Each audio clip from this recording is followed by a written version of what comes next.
I believe what this is a test subject. Wealthy and rich artists, freelancers or business owners. Like there's a dramatic difference between having a screen protector on your screen and this nano-texture. I've been thinking a lot about upgrading my iPad since the new versions with Nano-texture glass came out. Won't it be a waste of money? My iPad is doing great. Do I really need a new one? These are the type of questions I asked myself, but eventually, after watching many video reviews, I decided to go for it.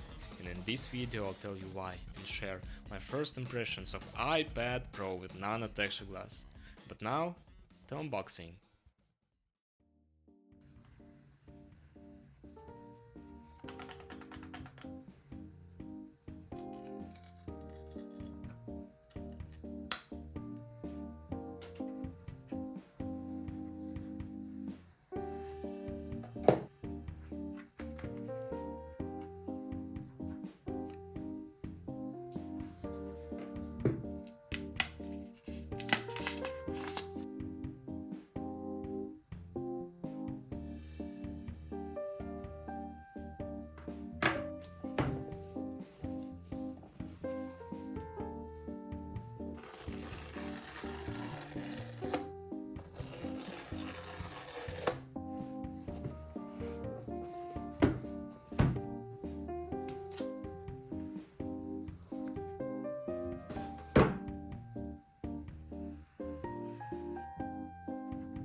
The thought of buying a new iPad was in my head since its release, but the price was too much.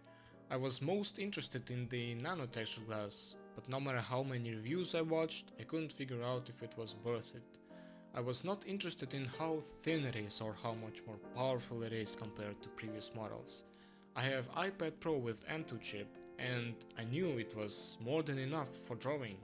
My iPad is 11 inches, and sometimes I found myself wishing I had a bigger screen, and that was the second reason to upgrade. I also tried different films that added textures to the screen, but they made the picture a bit worse, with strange multicolored pixels appearing all over the screen, and this was obviously a temporary solution as these films also get damaged. If you ever tried to draw on a classic graphic tablet, you know what kind of feeling it can give. The pen always glides smoothly enough with little resistance, and that's exactly what I liked in the iPad. Also, with the new tablets came the Apple Pencil, which from the very beginning attracted me probably even more than iPad itself, and it became the third reason to buy it. After a while, when there were opportunities to buy an iPad more cheaply, I decided to buy an iPad Pro with nano-texture glass. On the Apple website, the 13-inch iPad with 2TB and nano-texture glass costs $2,400. I bought the same iPad with Apple Pencil Pro for a little bit more than $1,900. It's just reseller's magic, don't ask me. And now, about everything I wanted and expected. The squeeze feature is just great. I put the color picker on this gesture and it is super convenient. It's like having a second button on the stylus. It can save a lot of time on extra movements. The barrel roll feature didn't impress me much. Maybe I just didn't find a good use for it. And last but not least, the haptic feedback. This is a pleasant surprise for me. It works every time you move an element and it clings to something, when you select an area of the image, when you squeeze a pencil, and in other cases. It's really nice, and I'm sure this kind of haptic feedback can help muscle memory to remember different states in drawing. Now, let's talk about size. I use the iPad as a stationary drawing machine for the most part, and I originally chose the iPad to keep the ability to draw outside. If you look at pen displays, for example, they are all quite large.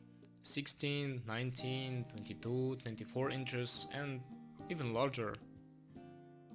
Drawing on 11 inches, I often find myself running out of room, especially if I'm using references.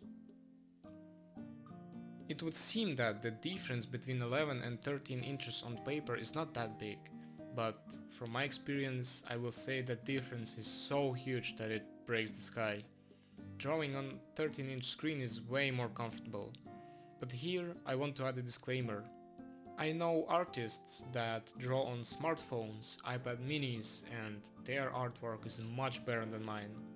My point is that bigger screen won't make me a better artist, but it can make the process of drawing more enjoyable.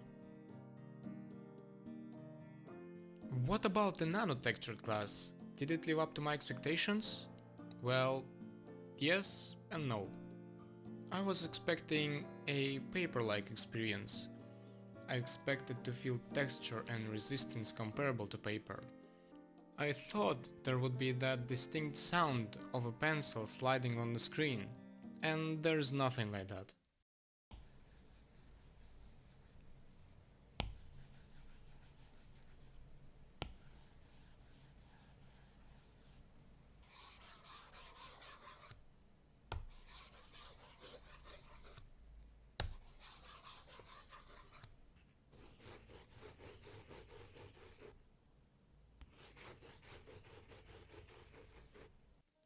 The main problem with drawing on a regular iPad screen is that the surface is so glassy smooth that the pencil sometimes feels like it's clinging to it. Those who have already drawn on a regular iPad will know what I mean. Try running something rubber over the glass and you will get the same effect. Nano-texture glass does not have this problem. The pencil slides smoothly on it, although there is no paper effect as such. And to be honest, I really like this pencil behavior. Also, this kind of texture is much more pleasant for my fingers. When I move the canvas, zoom in or out, my fingers not only move more smoothly across the screen, but they also leave fewer fingerprints. My previous iPad had a textured film on it, and the part I must often draw my fingers or pencil over was heavily wiped. I'm pretty sure that won't happen with glass. Is it worth the price? Or is it better to use some kind of texture film instead of upgrading? I think that everyone will decide for themselves based on their preferences and financial capabilities. All you need to know is that Apple Pencil 2 is not compatible with newer models and Apple Pencil Pro is not compatible with previous generation iPads. I decided for myself that this upgrade was worth it. Let me know in the comments what you think about it. Peace.